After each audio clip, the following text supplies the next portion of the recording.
What's poppin', y'all? I know a bitch been gone, but a bitch is back. And on this episode of Let's Talk About It, I have your one and truly, Eladria from Eladria's Cabaret.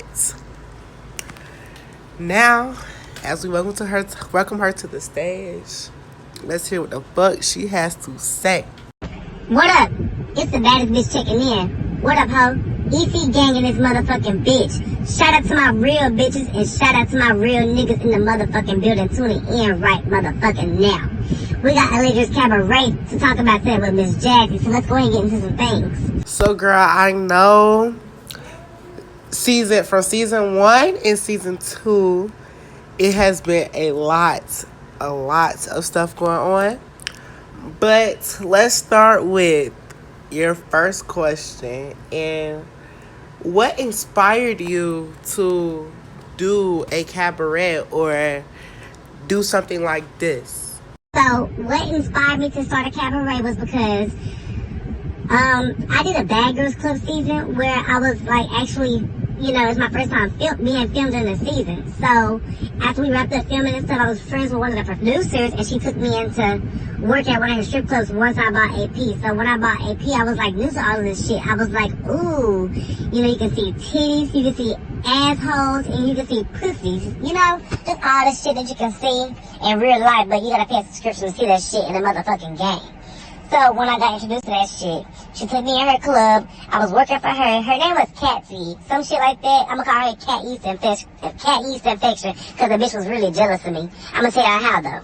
So she took me into her strip club and she showed me how to role play, do all this shit with the strip club and stuff. So I was doing really good. She noticed how my work was becoming really good for her club and how everybody was loving me and was supporting me and looking for me when they came in her club. So, I would eventually start going to shop, adding like rooms and then furniture pieces on how to start my own strip club because, if I was really good at, doing it in her club, maybe I could be like a good ass boss and, running my own shit, doing the same shit, giving, other bitches opportunities in my own shit. So, how about when I created my first strip club room, she came in there, she scoped out the scene and she was being really nasty and dry with it, but she was still complimenting me at the same time. It's like, how bitches can really hate. And you know how you can read a certain text message in a certain way? Yeah, that's what she was doing. So, anyways, our friendship didn't last only because I got my own club to where she sent men to my room trying to say that I was a male behind an avatar and that would jump me in real life. And she would come in there and just be really nasty towards me. But I didn't take it personal because, you gotta look at it this way. If I'm not doing something right, a bitch is not hating. So I wanted to do Eladria's Cabaret because I own a lot of strip clubs. A lot of girls know me from my strip clubs and stuff. And, I love giving out opportunities. So why not turn that into some TV, where I can start, giving out money because I got money like that. I can give bitches $100,000 if I wanted to because I got that, Not to toot my motherfucking horn because, bitch, my horn has been tooted. But just to keep it real, food for thought. But, yeah, so shit, yeah. I wanted to do this because I wanted to create a project where I take girls in that don't have anything going for themselves or want to, make their profile more than what it is. And, just try new things and, feel good about myself for, giving out a spoon to feed bitches and shit. Okay, so that it being that you have 2 seasons of your cabaret. From season 1, which girl or girls do you feel as if you regret giving camera time or regret filming with? And what are some pros that you can say about season 1? So I had 2 seasons of Eladria Cabaret. Season 1, I had a good ass season with season 1. All of the bitches were consistent and I feel like I should have cast the season 1 girls and filmed their season versus giving season 2 the opportunity to film at all because these bitches are too motherfucking busy. But the girl that I regret from season 1, being a part of my project is Tazzy and Kay. Both Tazzy and Kay. They are both jealous assholes who could never really sit with me in real life. That's why the bitches are really mad now because Tazzy, for example, she was one of those bitches that would win competitions and then she would rub it up in the other bitches' faces and would tease and fucking provoke them in ways to where, she knew she wasn't going home because she was eating those challenges alive. So when I changed the fucking challenge up between her and Elle, I had them doing Fun Run. And I know that's kind of like that's not like really cabaret to have them playing Fun Run, but there were like other challenges that I would have them doing that weren't so cabaret challenge either. But Tazzy wasn't complaining about that because she won those. So when she lost Fun Run, she went to blast me talking about I'm a male behind an avatar. She was just saying all kinds of shit to make me feel bad about myself. But one thing about it, I'm the baddest bitch, and you can never sit with the baddest bitch. And so now, this goes to show that you cannot burn your bridges with bitches who, gave you the motherfucking spoon or gave you some kind of life to stand on, because now she's trying to come back in my goddamn establishments. But, she can't come back here. You're not welcome here, hoe. And as far as Kay was just a Tazzy's ass, and now them hoes both don't like each other. So I gave her an opportunity to come off the motherfucking show. Well, actually, she finished out the show, but she really got eliminated because she couldn't last because she sucked ass and she never gave an effort on my motherfucking show. So when it came to her after, my season one has been finished, when Elle won $100,000, I took Kay in and I, made her a part of my production and management team for season 2. And I was, open to all kinds of ideas, but hers was just not like really working out for me. And, I was still open to hear it, but we didn't 100% go with her ideas. But I didn't go with, anything else everybody was saying besides, I like seeing some of the work that I had for the visuals for season 2. Nadia had things that, helped plan out with, as far as trying to get the girls together and shit. And Logan, of course, she filmed the season for me. But, Kay, she wanted to film, but I didn't like the way her filming looked. It looked like Blockbuster. And I told her that. So she felt the way when I told her that, but bitch, I was just being honest. I didn't want my shit looking any kind of way. I want my shit to look very unique. So we had a falling out about that, so I just regret them two bitches. From season 1, which girls do you feel did not give their all, or just was not meant to be part of a cabaret? So in season 1, everybody did a good job on their part. The storyline was great. But I will say there were 3 girls that I thought they did not really try their hardest. One, I would say Deloria, because she was talking all that shit. She goes by Senses, but I call her Deloria because that's what she told me. So she was popping all that shit in the group chat, wanting to spam fight all fucking day in the group chat. And then when we got on set, she was just doing the most. But when it came time to the first competition, she eliminated herself. Like, she just, left because she got mad that she didn't want to team up with Tazzy, which I remember to my understanding. 2 is Kay. Kay really didn't give anything anybody could really just point out. Like, she never gave anybody anything that could be remembered, besides being Tazzy's motherfucking baby mother that they argue over a fucking ugly-ass disabled baby. Oops, did I spill the beans? Okay. And Jazzy, baby, I love you, but I gotta keep it real, baby. I feel like maybe you were too busy to really compete in my show, but I do appreciate you being there, but you could have stepped in just a little bit more. What girls from, I guess, season 2 do you regret letting on your show? Oh, bitch, you knew not to ask that motherfucking question. So there's a list of bitches that I do regret letting on my show. Rich RVU, because she's too busy with school, and if you knew you were busy with school, then why did you even join a cabaret? Kayomi, because you begged me in my motherfucking business show page to be on my show, and when you got there, you came hounding me with questions as far as talking about if I said to be there at a certain time, then I need to enforce it more, and you're not gonna tell me as a boss what the fuck to do. That's why you got your ass whooped on this motherfucking set. I don't want to say I regret Yella, because Yella was a good piece for the show, but after a while, Yella just got over it, and then she had quit the show. So shit, it was kind of crazy. Let me see. It was more bitches too. I think that's really just the main 3. But the tea is that y'all really don't even know. I had to recast in the whole half of the show, because bitches was doing too much as far as Sapphire, Bella, and Tiffany Hilton, and their little group, they were just doing the fucking most, and I had to get rid of them hoes out the recast. And then I had a friend that was supposed to be on the show, but she was just too inactive for me. Lacey the Bag, or Bag, whatever her name is. But yeah. Now in season 2, we hear that you have your list of girls that you regret having on this show. Now, which girls do you feel like did not give their all, or did not give enough? Season 2, the girls because this is like a plural type answer. The girls that I felt like did not give their all were Blueface, Kayomi, Nadia, because she quit. She like up and quit, and that was kind of weird trying to get her part in.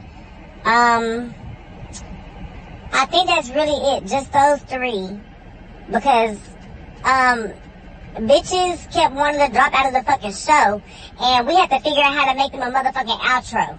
And then they go on their motherfucking Instagram stories, clacking their motherfucking fingers on the motherfucking voice notes too, talking about we make them look bad and we make them, look a certain way. How the fuck y'all gonna try to blame us for making y'all look a certain way when y'all couldn't make yourselves look a certain way? Y'all bitches didn't want to make us feel right. Y'all bitches didn't want to give us an outro to film for y'all, so we had to make it up somehow. So don't come trying to talk bad about me, cause bitch I gave y'all the motherfucking light, but y'all bitches didn't know how to shine with the motherfucking light. So be grateful, ho. Before you talk bad about what the fucking Ladry is doing, make sure you speaking the right motherfucking shit. Oh, child, it's getting a little messy, but let's continue. What girls do you feel as if not meant for a cabaret? I wouldn't say that nobody belonged in a cabaret, because the cabaret, my cabaret, is an open door to all ladies all over the nation of IMBU. I even brought Logan in, no shade, but Logan came in breakdancing on the first episode or the first competition. And, that's the reason why she didn't win the first competition, because she did some kind of, I don't know what the fuck she did. I thought the bitch was James Brown. But, hey, I congratulate them all. Even the bitches that I dislike, they all brought something to the table, except for Kay, because she really just didn't bring nothing to the table besides her outside drama with her raggedy underplunder that can't keep a man or a bitch. But, they all played the part, and they all did right until they started dropping like flies and giving us, a reason to make them look a certain way. How do you feel about your production crew and the work they contribute to the show and helping this season unfold and how it all came out? So in my production crew, I have me, Jazzy, L, I had Kay, Nadia, and Logan. And, we all did what we could do. Between Jazzy, L, and Kay, I didn't like Kay's ideas and what she was sending, so I was always trying to find something else for her to do, but she would be really dry about it. But bitch, you would much rather me tell you the truth than lie to your raggedy ass hoe. So I can't wait to see this hoe outside of this motherfucking interview, because I'm going to press that hoe again. Jazzy, like I said, you were busy, I felt like, because, I was even on your show, and we didn't finish my season on your show. So I can't really too much say that part, but if we're being real, I really couldn't get the help I wanted from you. I'm not going to say need, because I didn't really just need it, but I wanted it, because, we grew up doing this shit together, and, I wanted us to grow more into, creating shit together, so... it's not the end of the world. We can always do shit, in the future. And Elle, she didn't really come until the last minute. So, she did help, come up with the choreograph, for season 2, for the grand opening of the cabaret, and also the season finale. So we're still working on that. Hopefully we'll get this shit filmed, because I want to write this shit. I'm tired of looking at these motherfucking bitches. Yes. A girl was busy, and I was in the group chat. I would pay attention. Although I did try to pitch ideas, but it was when I wanted to, I would see everything else that was going on, and I was like, yeah, let me just sit back and just work on my show, because yes, I was busy as hell. And looking at what Kai was saying and her ideas or whatever, Kai, can't have you said her name, the ideas she gave, to me, it was not there for me all the way. And yeah, but moving on to the next question, I know we've been wanting to hear this. How do you feel about the lies on Instagram and all this other excess drama that came with the shows, and people saying that you're a male behind the Abby? How do you feel about that? Let's clear that up Clear that up for me. So with the lies, the Instagram stories, and the shaming behind the avatar and all the other shit, I don't really pay any mind. But what I will say is, even though I don't show who I am behind the avatar, you can't just automatically assume I'm a male behind the avatar, because bitch, that's my business and this is a motherfucking game, you know? So with me using a voiceover right now, that's nobody's motherfucking business if I expose my feminine voice or if I had a masculine voice. So, all of these lies are coming from bitches that really can't sit with me any longer, and they're mad as fuck because the way I want to do my shit is how I want to do my shit, and can't a bitch tell me how to do my shit. So, I don't have to clear shit up really and truly, but if you are all wondering if I was a male behind the avatar, you can come and find out. If you want to know if I'm a female behind the avatar, you can come and find out. It's not your motherfucking business, because one thing and two things for certain, you bitches don't pay my motherfucking bills, because I'm the baddest bitch, okay? And, you know, if you're so concerned about me, put some money in my motherfucking cash app. That's where you can find out what my gender is once you put that deposit in there, motherfucker. So with the mad ass bitches telling y'all a narrative and trying to like run with that shit, let them run with it. That's how them bitches can talk about is Aladria. But tell them bitches the platform I gave these hoes that they couldn't even take. Because one thing about it, you know, I gave all of these girls the same opportunities. I gave them all the motherfucking, you know, let's say this, I gave these bitches all some motherfucking money. The smart bitches took the money and ran with that shit and got their all motherfucking shit going now. The dumb bitches didn't take no money at all, and now they looking like regular BGC hoes that want to be in BGC so motherfucking bad. But you know, they don't doing role play pieces. They're not even getting shit. They're not getting the shit filmed. And that's straight to Blueface Barbie with her weak ass, cause she was bullying a weak guest bitch, but she couldn't bully me, hoe. Yes. I strongly agree with what you said. I strongly agree, because I just do. And now, since we're on this topic about haters and shit, how do you feel about, you know, the girls that you gave opportunities to that been talking shit about you, your show, and what you work hard for on their stories and all of this other bullshit? How do you feel, and what do you have to say to them about that?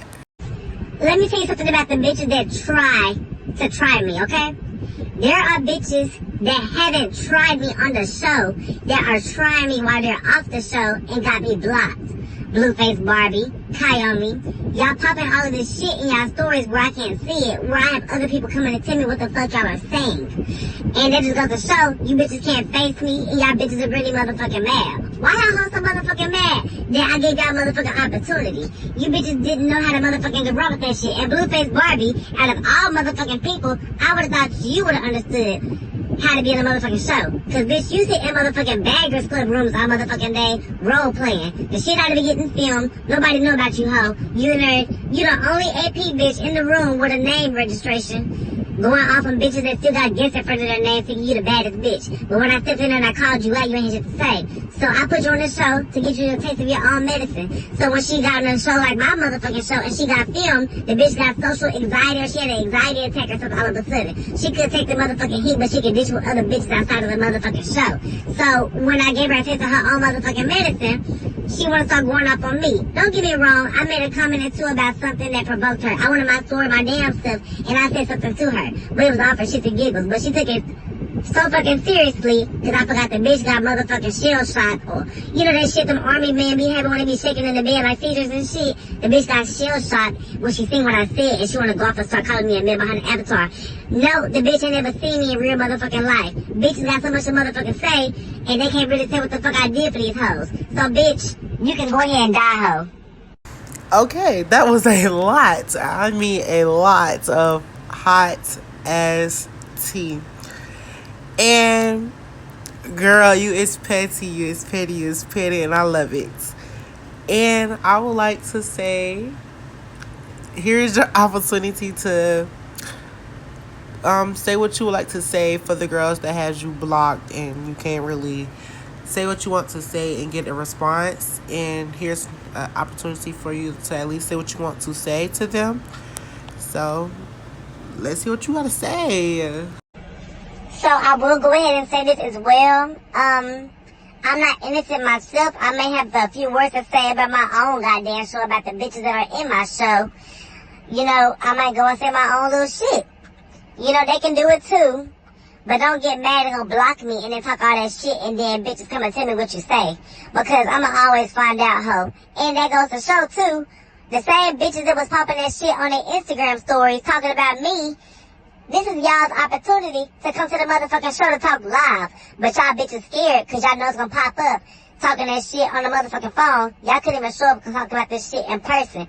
Bitch, we can all have a conversation and we can talk about this shit and get it all to the motherfucking bottom, ho.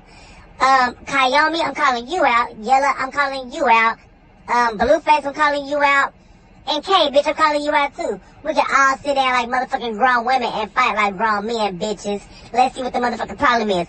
I'm checking in with all y'all motherfuckers, but y'all hoes can't come and see me. Cause y'all can't come see me, bitch. And she said what the fuck she said. Let's, the real question that we all want to know, the real question that we all want to ask and we all want to answer to, will there be a season 3? And if so, what is the plan for it? So, about the burning question about season 3, it's to be determined. I don't know if I want to have a season 3 because it's too many bitches that want to join the show that want to flop. And then just the way our season 2 is playing out, we're still not finished yet. And I'm like really trying to get it finished for you guys because this is like my first film project and I want it to be right for everybody. I want y'all to see the storyline and I want everybody to have questions for the reunion when it comes time for the reunion because I want it to be filmed as well and I want people to come and watch it live. So it's like, you know, I don't want to do everything too fast. I want to do it just right. But for me to do it right, I got to have a team of bitches that want to be contestants, cast members, production team, they are on the same page as I am. You know, I understand that we all get busy, but communication is always key. I can't read minds and, you know, I can't pay bitches that are not, you know, trying to, you know, work with me. What the fuck am I paying you for, you know? And these bitches should already know you're getting paid at the end. I'm not going to pay you bitches beforehand for y'all to quit on me before the shit even get to where it needs to be. So like I said, we're still trying to push out the season finale and we're still trying to get ready for the reunion. So like, you know, if I were to have a season 3, just know that a lot of things are going to change. You know, we're going to have a lot of turns, twists and turns. We're going to change the whole dynamic of a cabaret. And so I was either juggling between, I want to give you a sneak peek, I was either juggling between a Ladria's Cabaret Season 3 or Bad Girls Club Season 1. That's all I can tell you for now. You gotta stay tuned for the rest. I would also like to say, Jazzy, thank you for having me on your show. Girl, I have a club appearance to show up to, so I gotta end up, you know, wrapping this up, but you know, we can always do this. But before I do go, I do want to say that I think me, you, and Kay should have a conversation on the network. I have to get the production team on this and see like what we can do. Of course, you already know I'm dying to do this. I'm down to do it. I'll send you and Kay a bag. Yes, I'll send that bitch Kay a bag to come and sit down with us. We can like discuss the issue and see what it is. You know, just get some entertainment out there. You know. Thank you so much for taking the time out your day to come and talk about your show with me. I really appreciate this, and this is going to be the biggest thing of my motherfucking show, and I just can't, I love you so much. Thank you so much. Girl, ooh. But I would definitely be down to have a grown woman talk, and we can talk about it, and I'm down for it. I'll love to do it. I'll hit you up on that. To all of you guys watching from home, I would like to say thank you for taking the time out of your day to watch my show. Make sure you like, share, you know. If you have any other shows that you feel like I should reach out to and have them come on my show, hit me up. I'm down for it. If you want to come on my show and talk about anything, let me know. I am down for it. And make sure y'all go check out Ladria's Cabaret and follow her. Her link and stuff will be in the comments. Make sure y'all go tune the fuck in and tune in on my new show when that bitch come out. Yo.